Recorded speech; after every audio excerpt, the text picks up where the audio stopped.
अस्सलाम वालेकुम। मैं उम्मीद करती हूँ कि आप लोग सब खैरियत से होंगे। मेरा नाम डॉक्टर मोमिना है।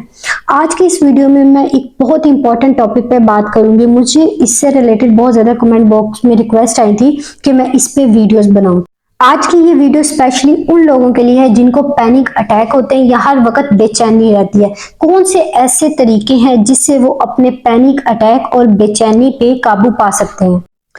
आप में से वो लोग जो अक्सर बेचैन रहते हैं, खास तौर पे वो लोग जिनको पैनिक अटैक्स होते हैं, और अगर वो चाहते हैं कि फौरी तौर पे उनकी ये बेचैनी और जो उनको पैनिक अटैक्स होते हैं उसको काबू पा लिया जाए, तो उसके लिए जरूरी है कि वो अपनी जो वेगस नर्व होती है उसको स्टिमुलेट करें। ये एक नर्व होती है और इसको स्टिमुलेट करने का तरीका मैं आपको अभी बताती हूँ।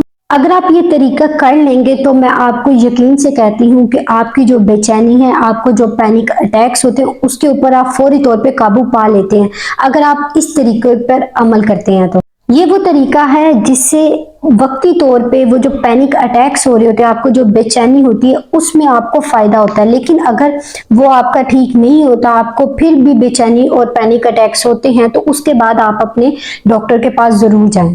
अगेन मैं आपको बताती हूँ कि वो लोग जिनको बहुत ज्यादा एंजाइटी होती है, जिनको बहुत ज्यादा घबराहट रहती है, या जिनको पैनिक अटैक्स होते हैं। पैनिक अटैक्स एक ऐसी बीमारी होती है कि उनको लगता है कि शायद हम अभी मर जाएंगे, हमारा दिल अभी बाहर आ जाएगा।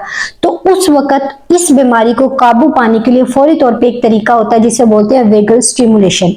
आपने करना क्या है कि अपनी दोनों उंगलियों को अपने कान के अंदर डालना है और 5-6 दफा अपनी कान के अंदर अपनी उंगलियों को घुमाना है। 5-6 दफा आपने ये करना है।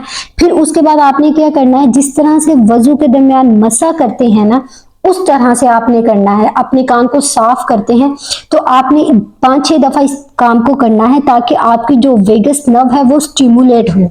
आपने देखा होगा कि जब हम वजू करते हैं उस टाइम पे हम जब कान का मसा करते हैं, अपने कान को धोते हैं, तो उस वक्त भी हम खुद को पुरसुकून महसूस करते हैं। यानी ये भी अल्लाह ताला की कुदरत है कि नमाज शुरू करने से पहले, इबादत शुरू करने से पहले जब हम वजू करते हैं, अपने कान का मसा करते हैं, तो उस वक्त हमें खुद को हम पुरसुकून महसूस करते हैं। अल्लाह के हजूर हाजिर होने से पहले हमें एक पुरसुकून, अपने अंदर एक सुकून सा महसूस होता है। तो ये वो तरीका है जिसमें आपको अपनी बेचैनी में, घबराहट में और पैनिक अटैक में वेगल स्टिमुलेशन से बहुत ज्यादा फायदा, यानी ये आपके लिए बहुत ज्यादा मुफीद साबित होता है। मैं आपको दोबारा से बता देती हूँ कि आपने करना क्या है। आपने अपनी दोनों उंगलियों को अपने कानों के अंदर डालना है और आंखें बंद करके उन उंगलियों को अपने कान के अंदर घुमाना है। जिस तरह कानों की सफाई करते हैं उस तरह से करना है। 5-6 दफा आपने ये तरीका करना है। और 5 दफा जब ये हो जाए तो आपने दोनों कानों को नीचे से, जो कार्टिलेज होता है, कान का पिन्ना होता है, वहां से आपने दोनों कानों को पकड़ना है और नीचे की तरफ खींचना है।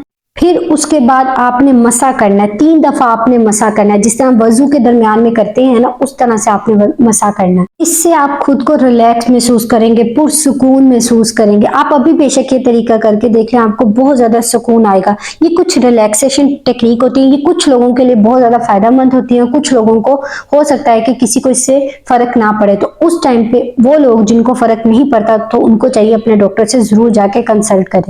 अगर आपको इससे फायदा पहुंचता है तो आप ये काम जरूर करें। अगर आपको इससे फायदा नहीं पहुंचता तो आप ना करें, आप अपने डॉक्टर से जाके कंसल्ट करें। मैं उम्मीद करती हूँ कि आज की ये वीडियो, ये छोटी सी टिप पैनिक अटैक और एंजाइटी को कंट्रोल करने के लिए आपके लिए बहुत ज्यादा मुफीद साबित होगी। मैं अपने बहुत ही बिजी स्केड्यूल से टाइम निकाल के आपके लिए वीडियोस बनाती हूँ, तो आप प्लीज मेरे चैनल को जरूर सब्सक्राइब कर दीजिएगा, मेरी वीडियोस को लाइक कीजिएगा। अगर आपको कोई क्वेश्चन है तो आप मुझसे कमेंट सेक्शन में पूछ सकते हैं। मिलते हैं नेक्स्ट वीडियो में, तब तक के लिए अल्लाह हाफिज।